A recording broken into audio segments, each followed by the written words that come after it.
So I'll just leave it to you guys to take it away. I may comment here and there, but this is really a discussion that you guys are probably more competent to have. You probably have more fleshed out ideas about this than I do. I'm ambiguous about what the state even is, so I'm curious to see how that conversation goes. So, well, actually, on that note, I was going to say maybe we should start by defining what we mean by the state for the discussion. So I think Thoughtbat last time you gave a definition and we worked off from there. Did you want to repeat that same one? Yeah, I think that's a good idea, just to make sure that this stream is accessible to the people who haven't seen the last one. So last stream, I acknowledged that the state is quite a tricky thing to really get a hold of. As soon as you start giving like any description of a state, about 1,000 other models can come into view which sort of don't fit that description, you know? There's monarchies, liberal democracies, and communist dictatorships of the proletariat, all the rest of it. So broadly, anarchists and some libertarians like Ayn Rand and all the rest of it have defined the state as a very broad term, and that's going to be like the monopoly on force over a given territory encompassing some macro society. An organization beholden to other monopoly on force. Okay, so it's not like some kind of, what's the word? Some kind of tool, some kind of mechanism. It's more, we talk about people here, like an organization of individuals who have their own interests and such. And so that's typically what anarchists mean. And I think that is broad enough to cover especially most things that we consider states, but I don't know. So anarchists are taking basically the Weberian definition, yes? The who definition? The who's definition? Well, you mentioned Ayn Rand, and who else?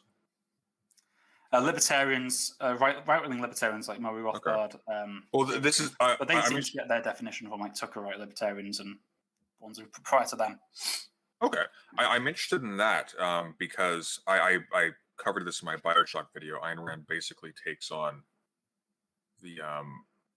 Sorry, I'm just watching my Wi-Fi here. The bar keeps bouncing down. We're having a massive windstorm here. Let me try to refresh this quickly, and we'll see if that... And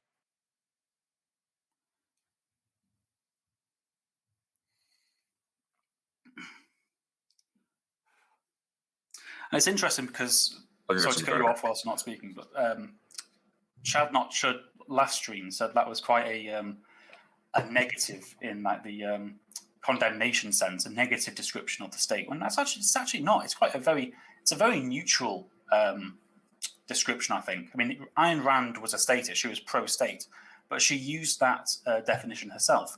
Now, I keep mentioning Ayn Rand. I'm by no means influenced at all by Ayn Rand and her theories. I'm just saying, and there are pro-state people who use that exact definition. Well, the reason why I found that interesting is because in my Bioshock video, I cover actually the portion of Ayn Rand's virtue of selfishness, in which she actually goes into the nature of government, and she basically takes the definition that Weber uses for a state and puts that as in place as her definition of government with some loss of content. But I'll just read the definition here because it's very pithy, but it also has some details that people tend to miss when they sort of just use it naively. So Weber says in Politics as a Vocation, nowadays in contrast, and that nowadays part is really important, nowadays in contrast, we must say that the state is the form of human community that successfully, in brackets, lays claim to the monopoly of legitimate physical violence within a particular territory. And this idea of quote-unquote territory is an essential defining feature, for what is specific to the present is that all other organizations or individuals can assert the right to use physical violence only insofar as the state permits them to do so. The state is regarded as the sole source of the right to use violence. Hence, what politics means for us is to strive for a share of power to influence the distribution of power, whether between states or between groups of people contained within a state. So I think crucially, when we're talking about this notion of the state as being a specifically territorially constrained body with a monopoly on a claim rather to that lays claim to the monopoly of legitimate physical violence, we aren't just talking about any sort of political organization or hierarchical organization. Historically, we're talking very specifically about something very recent. So there's this point about nowadays, there may have been a time when the thing that we are talking about when we talk about the equivalent to the state doesn't actually have that, doesn't actually bear that content. It doesn't have a monopoly on legitimate physical violence. You may be talking, for example, about like an empire state comprised of many different polises, right? Where you have different agencies that lay claim to either not superlatively legitimate violence or equivalent legitimate violence, or the notion of legitimacy may not even be a factor in some cases. I'm not too sure about that because even in the case of the empire, it's still the imperial government which sets, well, which arbitrates rather, exactly which agencies has the right to use its own force. So and we have this today, like the states allows private individuals to use force on given terms. So, for example, like self-defense. In a legalistic sense, yeah. In a legalistic sense, but not for example, if a vassal state, say, or a vassal polis or something like that, is held begrudgingly or unwillingly. So it would be legally the case, yes. Oh, we have Luthorus. Brilliant. Okay, Luthorus, are you on Twitter? Can you message me quickly? And we'll bring you on. Okay. Sorry, Clapbat, I didn't mean to cut you off there, as you were saying. Yeah, no problem. Right? So as long as you have some kind of arbiter of like this legal means of using force, that would be the monopoly, so to speak. So I had a question brought up to me yesterday about the EU and the USA. So because obviously the EU has some kind of regulatory body, being the EU Parliament, and that sets laws which its member states abide by. Where's the monopoly in force here? And I said, well, with the EU, you have a right to succession. So, for example, Britain has recently left the European Union on its own accord. You are legally allowed by the European's own rules to just leave it if you wish to do so by triggering Article 50. Now, so long as that is the case, the monopoly doesn't lie within the EU government, because it is, of course, the nation states themselves which arbitrate whether or not they agree to the policies set by the European Union. Whereas in the United States, that's not the case. So states don't have the right to succeed. There is no legal process I can go through. It just has to be at the behest of the federal government to allow them to do so should conditions necessitate it. Same goes for Scotland and Wales in the UK. So that's why that lack of having a legal right to succeed in the US and the UK would mean that the federal government and Westminster are the monopolies on force, or they at least the apex of the monopoly on force, so to speak. That makes sense. From our discussion, sorry, go ahead. No, it's okay. Monopoly on legitimate physical violence is crucial, not just monopoly on force in that definition. And you're not beholden to that definition. I'm just bringing that up because what I was very interested in, that you brought that up, saying that libertarians and whatnot are deploying this definition of the state, which I have no doubt they do. I know Rand does. Is that it seems to have a very different significance for the theorists for whom this was, who laid out the concept as it's generally received in that way, than how it's generally used. Yeah, that your definition that you bring up is endorsed by David Friedman in his writings about, I think in Machinery of Freedom, he called the state a apparatus which wields what's socially understood to be legitimate violence, legitimate uses of violence. It separates the state taxing you from the thief extorting you, so to speak. We don't see the thief as legitimate, but we see the state as doing so as being legitimate. Yeah, I almost wonder if the perception aspect of that, where it's seen to be legitimate, is almost redundant. The legitimacy in this sense is actually specifically referring to how it's perceived.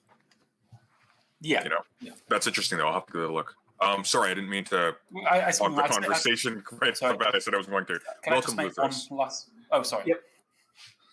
Yes, please. So I would understand. Oh, sorry. Go ahead. Everyone's so Talk polite. that, then Chad, and I'm going to shut up after that. So, just responding to a very minor comment on what Sunday just said. Legitimate can come in different forms. Like some people might be objecting to some kind of appealing to an objective standard of legitimacy, like Rand does.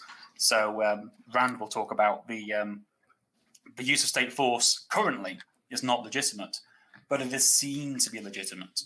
If you're an objectivist, there's a difference between the two. I'm not an objectivist, and I don't think you are either. But well, so what is the objective standard that she uses to define legitimacy then? If you want to go down the Ayn Rand route, I'm not a defender of Ayn Rand. Sure. So I don't know if you want me to. I can give you the answer, but I don't know if you want me to do that. How long do you think it would take?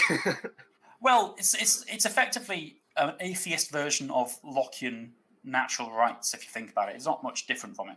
Let me see if I can pull it up for you, actually. And then, Chad, do you want to? Oh, sorry. Rand is actually she doesn't talk about the state, but it's very interesting because she does talk about government and she uses precisely the same terms. She doesn't actually think sort of beyond government. She has a very internalistic view of this. So this is from The Virtue of Selfishness on Essay 14, The Nature of Government. And it begins in the first sentence: a government is an institution that holds the exclusive power to enforce certain rules of social conduct in a given geographical territory. Do men need such an institution, and why? Since man's mind is his basic tool, et cetera, a social environment is most conducive to their successful survival, but only on certain conditions.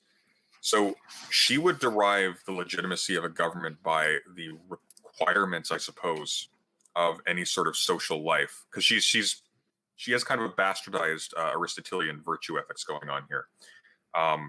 It is required only insofar as it facilitates people being fully human for her, as she understands that. And when you say required, does that mean legitimate, or is that a different thing from legitimate?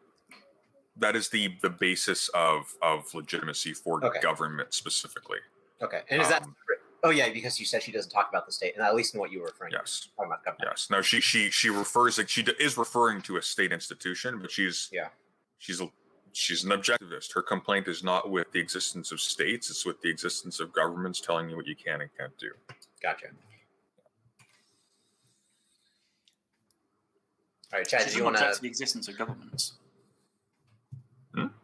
She doesn't object to the existence of governments. No, not to the existence of governments. She takes her interest is with the form of government. Yeah.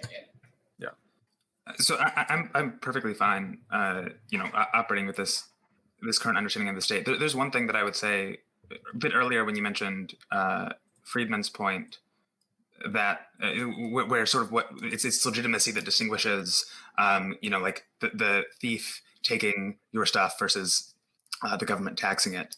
I would even, that's not even quite how I would see the difference between those two things. I would understand that to even talk about what's yours in the first place, your rights, that your property rights stem from the state in the first place anyway. So taxing isn't the government taking something that's yours. It's not yours to begin with. Because what is yours is defined by the law. When the government taxes you, they're not taking what's yours. They're exercising their rightful property claim on your income or whatever. Well, that's interesting in its own right, isn't it? Because obviously the phrase "taxation is theft," which is one I agree with, will assume the other way around. It's actually not the state's legitimate claim to objectively. Well, don't like to use the word objective, but the state's legitimate claim to the resources held by the person or the income of the person. They'll say that about income even say of the person. By the worker, right? My point is even to say the income of the person. Like I don't even know what that means outside of the context. What is possession? What does it mean to own something outside of outside the context of some arbiter that delineates this as that gives you exclusive right to this thing. Right? Well, I mean, property. Otherwise, property and possession and things like that can be held in a concrete social sense without necessarily having like a pyramidical hierarchy above you, right? Like it can be Quite enforced easy. by, it can be enforced, like, well, for example, we talk about like the international state system. It's not how that works. But we understand the notion of territory, even if it's not always respected. There are absolutely sort of zones within that actually are respected. So Sunday, you're talking about like reasons. if you were in like some sort of totally egalitarian group, for example, the group could still enforce property norms without having any hierarchy in it, right? That's not really necessarily the point I'm making. I'm saying that conceptually, though, there isn't necessarily a contradiction between not having a state structure as we understand it right now and having possession. You still obviously need enforcement measures. Otherwise, ownership is just a label you put on something with no actual force. But that can be facilitated by a range of different social arrangements that are necessarily identical with the state. So, like, for example, it's very common, like, there's a cliche about anarchists not being interested in having any form of like enforcement or social organization, but I think the general point is it's a move away from an exploitative arrangement, specifically where you have at a very large scale institutions deploying others as means for its end, as opposed to smaller scale communities that are operating in concert in their own self-interest, or something along those lines. Thought about, you can feel free to flesh that out or correct me if you want. I'd also say that I think we're conflating property and property right, because property right would be the legal term, the legal definition of property, or what would constitute legal property, or property which warrants some legal means of enforcement. And then there's property as in the social term, which is the social understanding that one person has exclusive access to a given object or area. So say you and I, Chud not Chad, so Chad not Chud, wrong way around, crash landed on a desert island, and we set up some huts, and I build my little hut and you build your little hut. We don't have a state involved, but we can recognize quite easily that one belongs to you, one belongs to me. Now, if we're being cooperative about it, we could respect each other's privacy. You know, one would go to sleep on his own, so I don't go in there. You don't necessarily need state force or force at all. If we both agree to it, we both understand. So this is by no means objective, though, right? Like it's true that given the society, it's true that given this that you know we were socialized in the society that we were socialized in, and then you drop us on a desert island. It's true that we'd have some kind of intuitive folk notion of like what ownership should mean, but that doesn't say anything about that particular set of norms, right? Like it says it exists without a state. Not, I mean, well, I think what Thabat is just talking about is just like both people in that situation voluntarily recognize ownership as a concept, and they're like following that without any mechanism of enforcement being required. Maybe this would be helpful. Chad not Chud, perhaps you can try and lay out for us in a positive sense what you understand to be the conditions of private property or of possessions generally. I mean, I don't really understand how to. So essentially, I mean, I view property in the first place as stemming from the state. So are we operating like, under moral rights, or like as in European moral rights, or English common law rights? Like which system? Because moral rights is more expansive. Okay. So I'm operating on quite a Stirnerian, Max Stirner, quite an amoralistic view of just observing property relations occurring in society. So in our example where we have our little mud huts, we respect each other's privacy, not out of any moral code. We just get on. We're quite respectful to each other, and we just say, "Okay, that's yours. That's mine." Okay, hold that thought, Pat. Chad, not Chad. Can you continue with what you were saying? You were going to give a description of what you think the requirements of private property were, and you said it requires the state. Can you elaborate on that?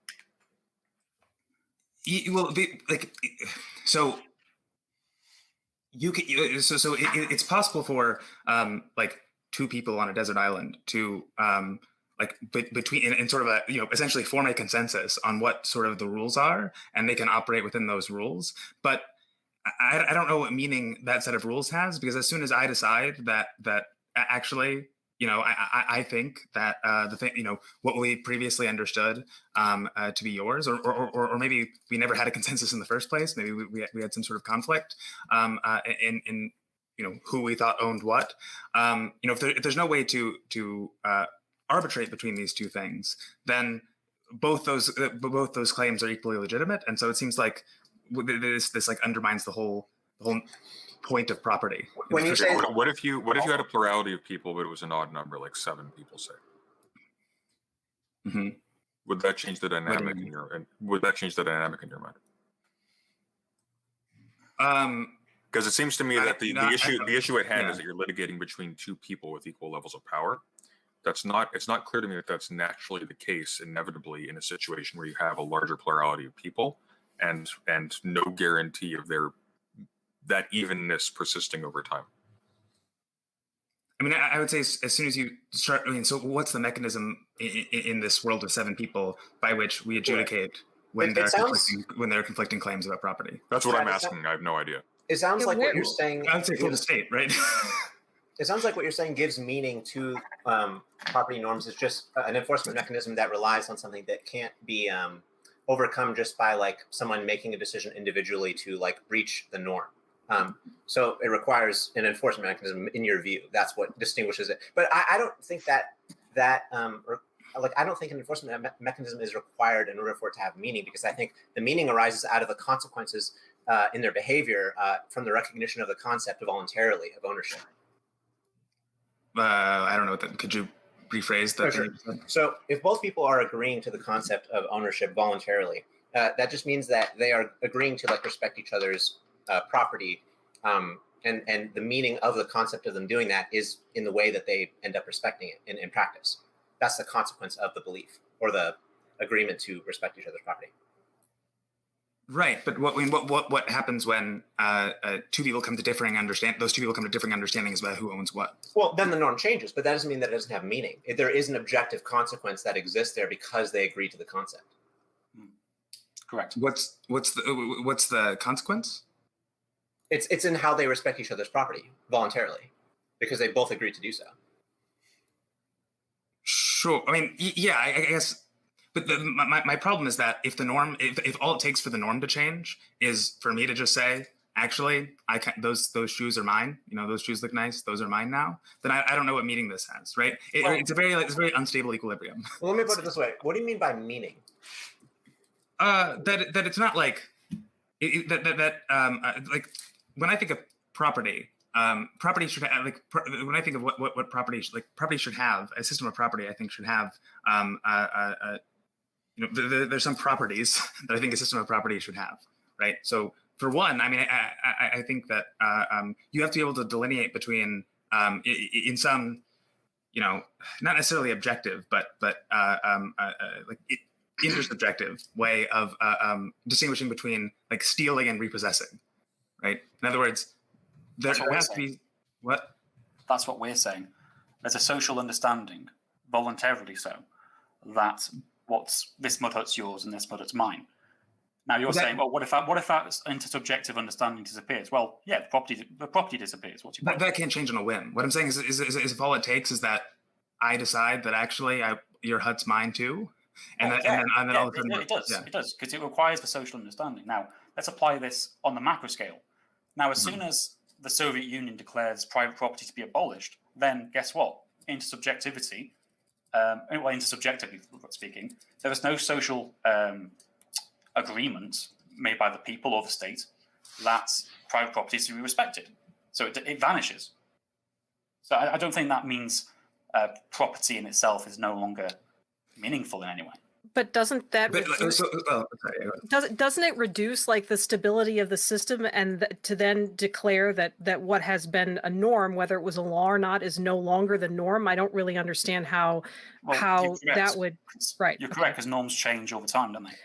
Right, but if they're always changing, that prevents any form of stability and the reason that people would buy into a system. If norms are constantly changing such that property is no longer your property the next day, how do we function? If I may pause this for a second, this is kind of interesting. So there seems to be sort of an insistence on the one side, not simply of the potential for instability, but also a certain speed at which that instability appears and accelerates, right? Can we try and elaborate on that a little bit?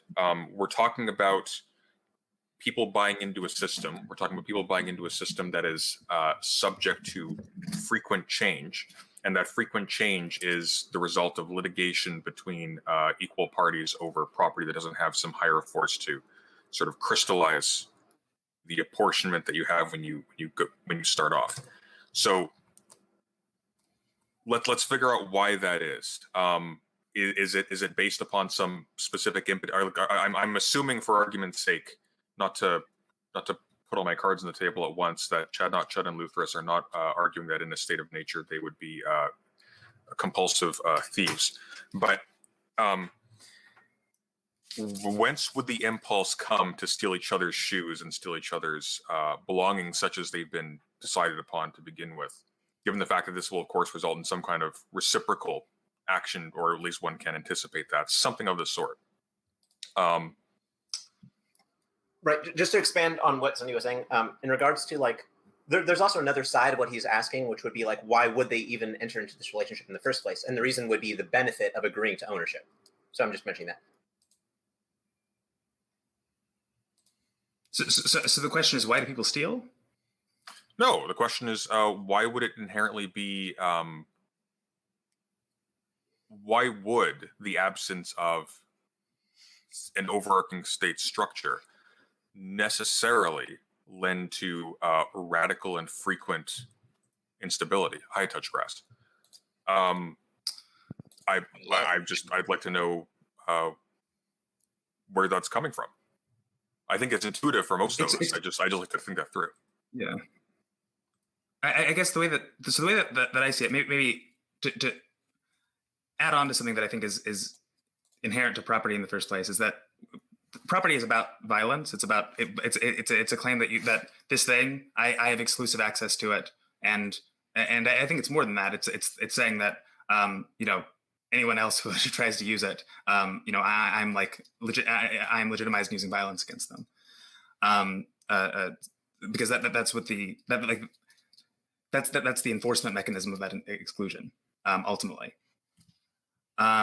So the question is, like, why is it unstable if you don't have some kind of like adjudicator that people kind of put their trust in? It's that now anytime there's some kind of disagreement about it's an unstable equilibrium, and that anytime there's some kind of disagreement about who owns what, which this doesn't require like thievery or dishonesty. This can happen all the time, right? Like there are property law cases in the United States all the time where it isn't necessarily clear, who is the just owner of this property. People can come to good faith disagreements about it. Maybe the use of a public field for farming, like something like that. Yeah, something sure. very simple. Yeah.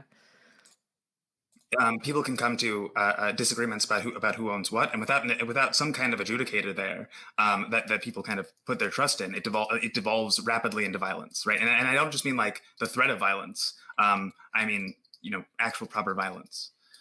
So here's a question then: does the absence of the state necessarily entail the absence of any adjudication? No. Well, any sort of adjudication that. So you can imagine let's say efficacious, right? Efficacious adjudication. Let's say. So you can imagine a world in which we could just define property for the moment as like literally it's like the stuff that you own, right? Or the stuff that you own, sorry, the stuff that like you're physically holding, right? Like possession, literal like physical possession is how we're conceiving of property. So in that world, whoever has kind of like the most guns or the most power or whatever they have the ability to some enforcement, right? Because they can like physically take things from other people. So it's true, I think, that like enforcement can exist, but I think it like devolves into sort of like a power struggle. So it sounds like what you're saying is that in a world where people are voluntarily agreeing to like property norms, and even if they have an adjudicator that they've all voluntarily agreed to like put their faith in to make adjudications, there would still be this like natural difference in power between people based on what they own that would allow certain people to like break the norm at whim, and it would just destabilize the system no matter what over time.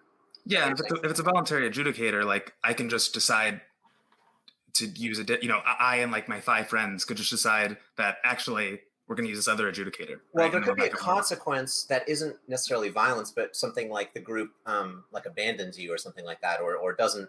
I don't know. Like everyone could just mutually agree to like stop respecting the person who broke the norm, to stop respecting the property of that person. I mean, that's true, but so you could they could agree to stop respecting the property of that person, but that still leads us back to violence, right? Because now you're gonna like try to come into my house and take my stuff. Right. That's true, I guess.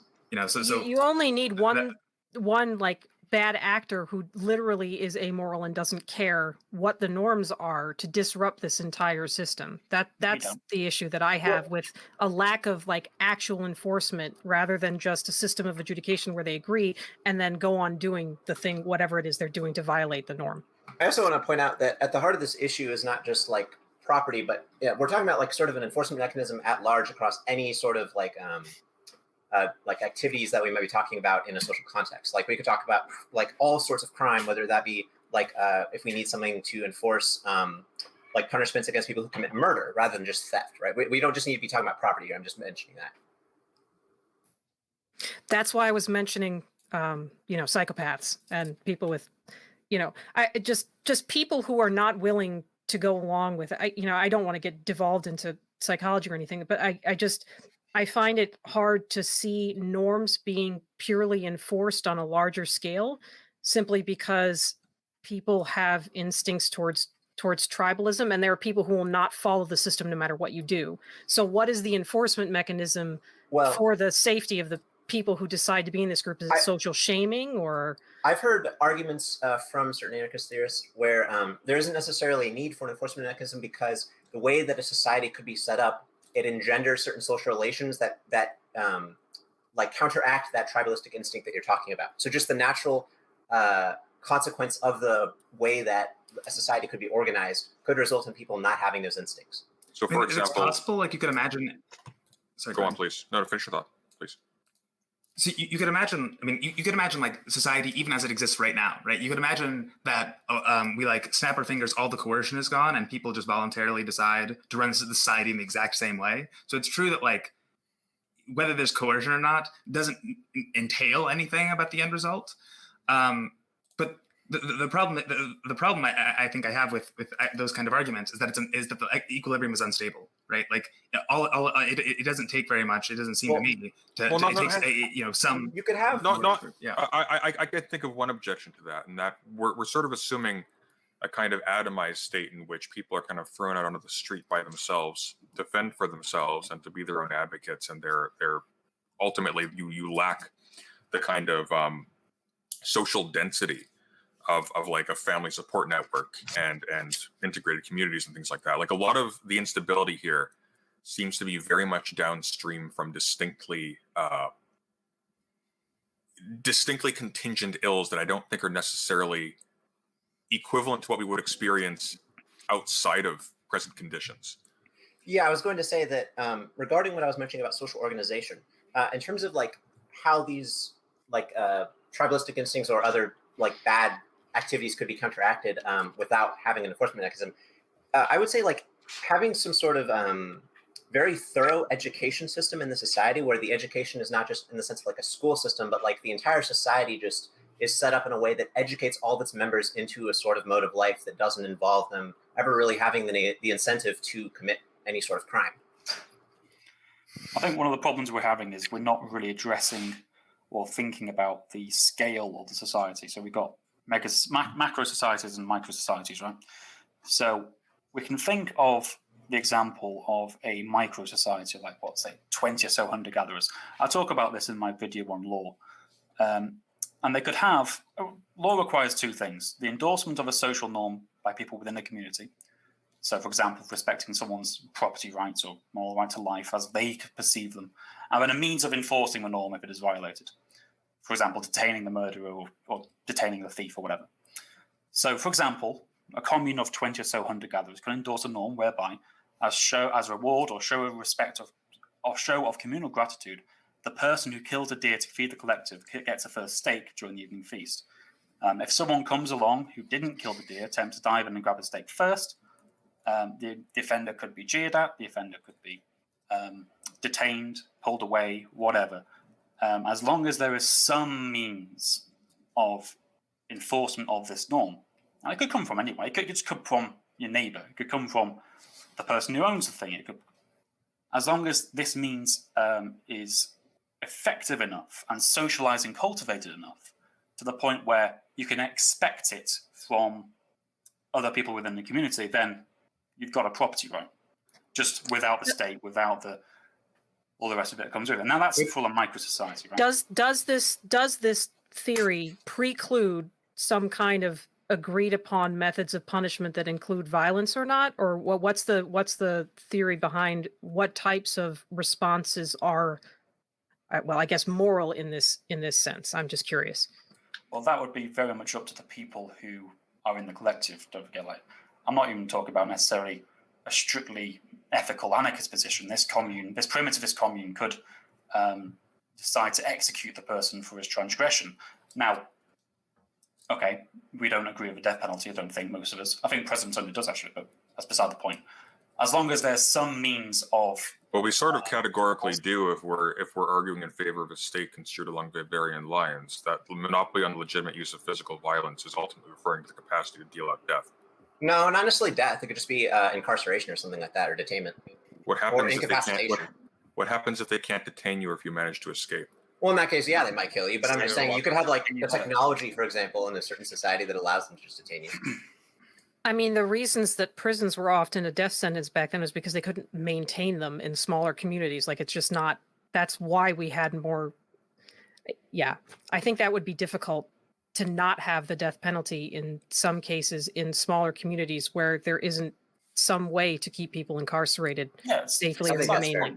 It's beside the point. As long as there's some kind of repercussion or some kind of means of detaining or stopping the person from transgression against the norm, then you have that norm be put in place. And as long as this is culturalized and habituated, then we can expect some stability of this norm. And we see this with tribal traditions, ritual, right. Such. Right. That you were talking about habituation. That's sort of what I was trying to get at when I mentioned education earlier. It's just we can habituate people into voluntary relations like that. So it's quite possible that, you know, to the extent that I called this before an unstable equilibrium. I mean, I think it's you know, if you have a much smaller data set, right, a much smaller group of people, it's true that it's you know, in some sense less unstable. So you know, I don't think that, like, so you know, I'm fine that we could talk about this in the context of very small, you know, very small communities where there's kind of a folk state. You're saying the variables rapidly increase when the scale gets larger, right? Yeah, but bringing it back to the topic, we were talking about the meaning of property or meaning of intersubjective norms without the state to define them. And I think I've given a pretty decent example of that taking place, which we can then build from. Well, I think in terms of like where we were going in terms of building from that, we were disputing whether it's like practically possible to do that or to like transition to that, I guess. So in the context of the hunter-gatherer societies, where the first person to kill the deer gets the first meal. So is it legitimate for the person who is you know, who's going up to grab the first steak, who didn't kill the deer, who's then being like held back? Is it legitimate for this person to, like, you know, fight back, punch people in the face, kill them if necessary? Is that legitimate violence? Well, I don't know what that would mean in this context. The people doing it would deem it to be so. The person doing it would, yeah, but presumably I mean, we had sort of placed this person as someone being outside of this community, right? There's some community and this person's intruding on it. So presumably, at least from the people in that community, he's not exercising legitimate violence, right? The guy who's transgressing against a norm, they wouldn't see him as acting legitimately. They've habituated a norm whereby they think it's right to show some respect to the person who killed the deer, to let him have the first pick of the steaks. So this sounds quite a lot like this hunter-gatherer society. I mean, very nearly. Maybe they don't have defined physical borders, but outside of that, this sounds quite a lot like they formed a state. Where's the state? They have a social. They have a set of rules, a set of norms, and they believe that it's legitimate to enact violence in order to enforce those norms, and view the violence that on the part of someone violating those norms and rebelling against who? Who are the state? Who are the state? I think the people have formed. So does the state require that like they've delegated the big guys as the enforcers who are going to go like take care of any problems that happen? Well, I think generally when we're talking about a state, we're talking not just about the community itself. We're talking about sort of an abstracted authority from that stands over and apart from it. I'm not sure. I mean, when I thought of the state, I was just thinking like, are we just talking about general enforcement mechanisms that involve violence in any social community, whether or not that has like that violence is like exclusive, whether an entity has exclusive right to that violence. I mean, but so presumably, in this community's heads, right? They have. I don't know what abstract entity then, like what that. I'm not totally clear on what that means in this context. Which is an organization with a monopoly on force, right? Yeah, like but so why can't the 20 people that make up this hunter-gatherer society be that organization? Well, because the idea of a monopoly on force implies a distinction between the people who control that monopoly on force and the people who are commanded by it or live underneath it, so to speak. So it's basically like if the entire community were police, then there is no state. Yeah, that's actually one of the collectivist ideas of achieving statelessness, where you decentralize and horizontalize authority so much that there's no distinction between governor and citizen. Therefore, the monopoly on force, an organization beholden to a monopoly on force, no longer exists. So in this hunter-gatherer society, if they had delegated the two biggest guys as the people, when the sort of norms are violated, like someone takes a stake when they shouldn't, if they delegate that task to two people, then at that point they formed a state? No. Why? Because the police aren't the state, right? The police are only the dedicated arm of the state, right? So these people who you're talking about are not themselves a state, just because they are dedicated to to use the force. The people within the community have each decided amongst themselves that these people are probably the strongest, probably the most. So what's the distinction between that situation and just like a democratic country where somebody is like electing an official who then decides who might be the police or something like that?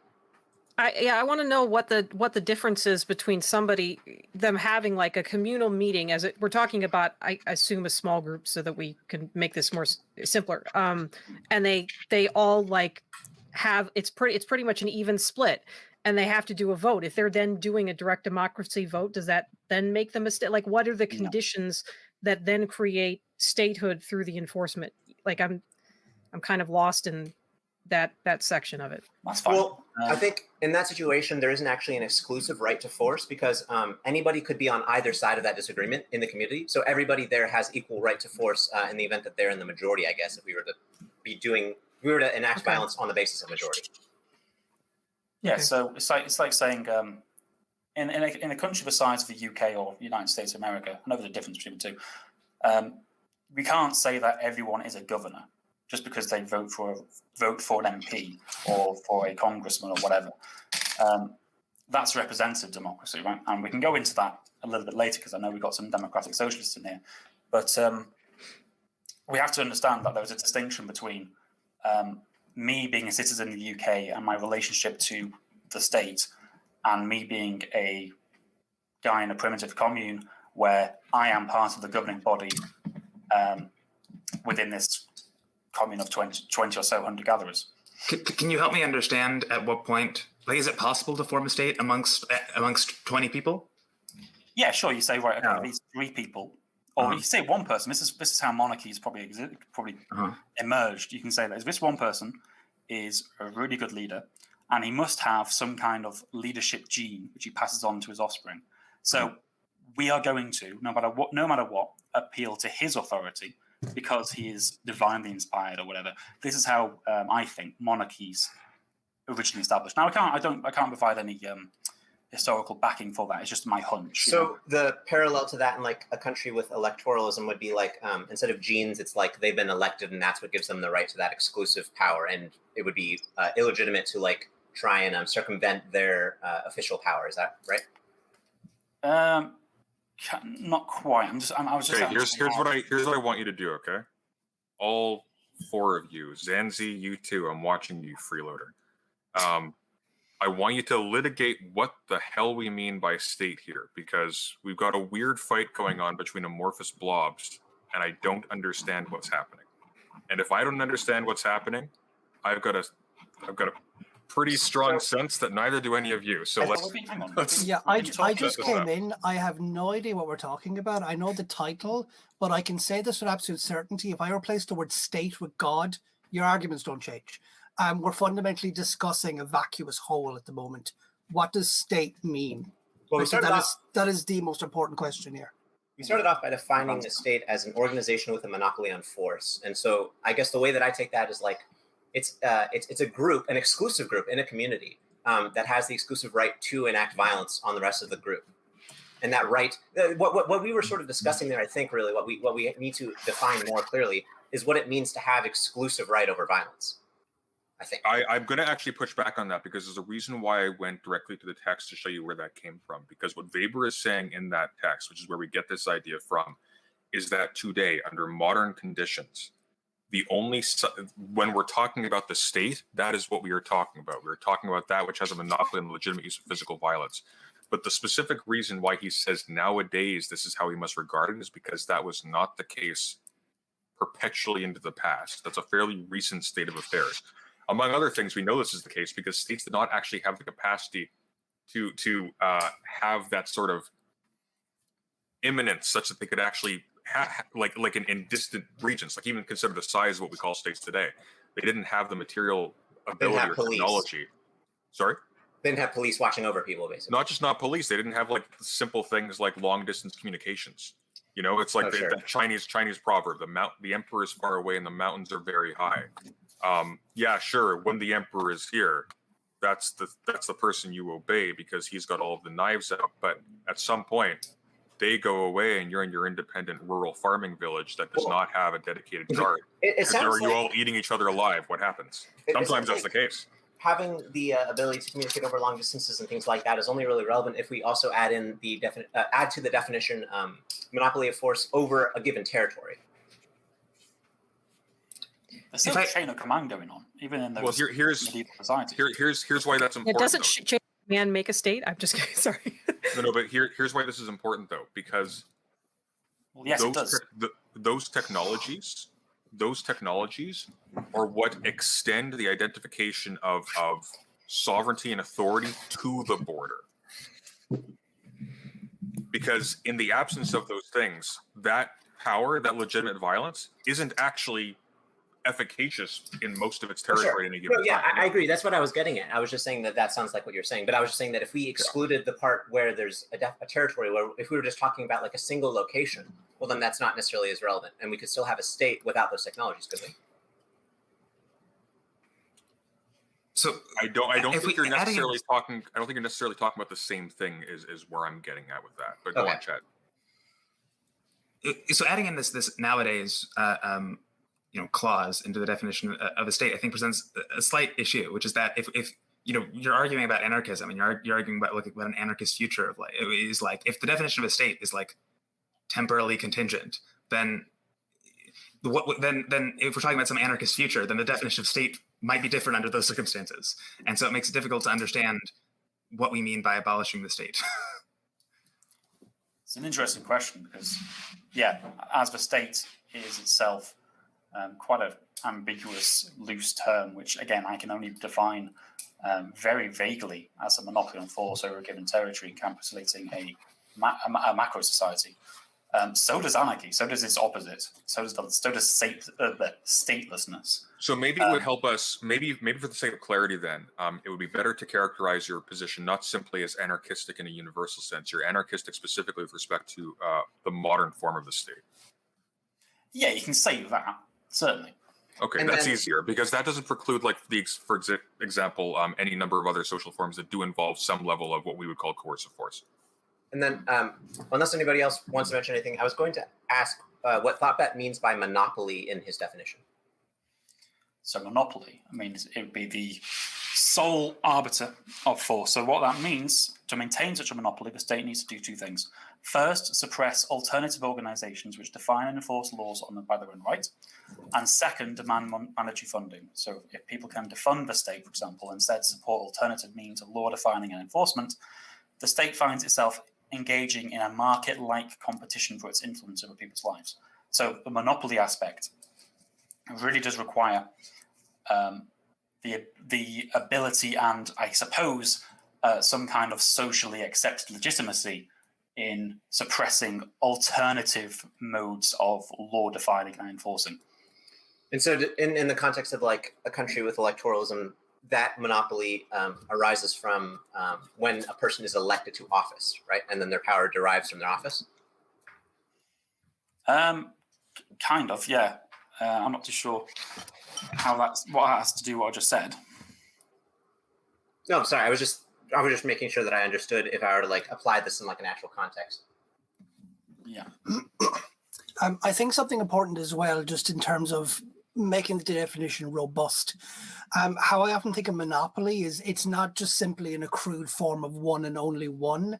It refers more to kind of like the propensity for domination, where the presence of rebellion or the presence of splinters does not invalidate that state. That state has at its disposal the overwhelming ability to just squash them. The example that I would use would be rebellion movements in colonial Ireland, or even the paramilitary organizations in the north of Ireland. For 40 to 50 years, you had paramilitary organizations between Unionists and Republicans fighting each other, until eventually the Northern Ireland kind of state said, we need the totalizing aspect of the United Kingdom. The British Army came in, there was no competition. That is what the monopoly means. It stands without opposition. It stands without counterbalancing force. So in that case, it sort of is like the line between what is a state and what is not a state is sort of inherently vague, because it's going to be like contingent on whether another group could arise to compete with the state in a given situation.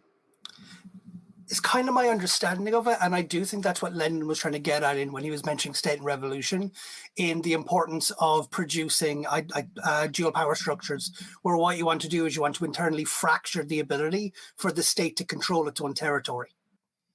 Gotcha. And putting in its place, well, turn it effectively into what I would call a fail state, which is a state which claims to have a monopoly on violence over a given territory, monopoly on force rather, over a given territory, but is unable to actually enact it. So I think I agree with Zanzibar. So yeah, with that, so go ahead. Like a very quick thing that might help us in terms of I'm trying to do a lot of work of understanding like what this state is as like a totalizing question, just because like I have my own projects in the background because I'm working on imperialism and shit like that. Answering like what is the state is probably a question that can't be touched here. I literally mean as a human question. It's too broad. I think what we can do is, how does the state manifest at this moment in history?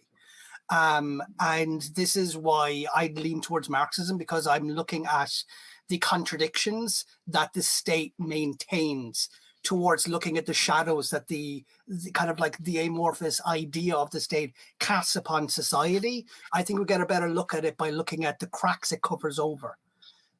So it's not looking at like a totalizing definition of a state. We can have contradictions in our definitions where someone says, oh, well, that's not what the Greeks' idea was. So it'll change over time. So what does it mean to us in our contemporary mode? That might help us with this definition. I agree. Yeah, I think we should at least have like some sort of definite foundation for this. Because if we want to pursue a discussion where we're asking whether a state is necessary, we should have some sort of like very definite thing we can work off. Correct. So, Lutherist, tell us what a state is. Yeah, sorry. I am struggling very hard to define what a state is and what a state isn't after this discussion. I'm trying to understand like the difference between like voting in a direct democracy without with a general, everybody is part of the enforcement mechanism. I think you're saying that once we elect people who have the exclusive power, then that becomes a state system. But just having the direct democracy access and communal decisions is not. I think this is directed to ThoughtBat. Yeah, that's actually what I was trying to get at earlier when I was asking about electoralism as well. I can give you what I consider a definition of the state that helps nobody because it's so abstract. It's the concept of political organization thought of as a social organ. There you go. Well, what is a social organ? That's exactly it's the idea of what happens when you get 100 people to make one decision. That's thinking of society as an organ. Any kind of organization in that respect can be a state, So, yeah, that's what I get at. If I was to try and sum it up, that's what it is, but it's not helpful at all. Yeah, so to respond again directly to what Luciferus was saying, sorry. As I said before, the distinction between controlling things with direct democracy and having an organization which is elected through representative democracy is that there is a distinction between the governor and the voter, whereas in the direct democracy aspect, there is no distinction between the governor and the voter. So you describe anarchy as the direct democracy situation? That's one model. There's also a polycentric model out there, which there's a bit. So let me explain the history of anarchism for you. It began off as a very collectivistic idea, and the original, it started off, as polycentric. So Proudhon was in favor of these different voluntary associations, all acting according to their own interests and negotiating arbitration between each other. Then you had the more Kropotkin-y, Malatestery collectivization of the state, which is more like horizontal, decentralized direct democracy, whereby the distinction between governor and voter is no longer a thing. So that's like the social anarchist route. Then they got the individualist anarchist route, which is you have a polycentric network of legal regimes, so to speak, operating within the same territory. Therefore, you don't have a monopoly in force anymore. You instead have a range of different laws being in place across the same territory. Is that like federalism? Sorry? Is that like federalism? Federalism. Yes. That is. Okay. We have, and also these two different theories overlap quite a lot. So, for example, in anarchist Ukraine, they were trying to apply the collectivist model, where you're trying to have a communal decision making where there's no distinction between voter and governor. But at the same time, they had respect for the voluntary association aspect as given by Proudhon. And so you had a collection of federations. So it wasn't just like the Black Army running around. There was different federations operating within the same areas. So they had disagreements, but they still got on quite harmoniously. So you still had a mix, almost a synthesis, if you like, of polycentricity and that kind of direct democracy I was talking about earlier.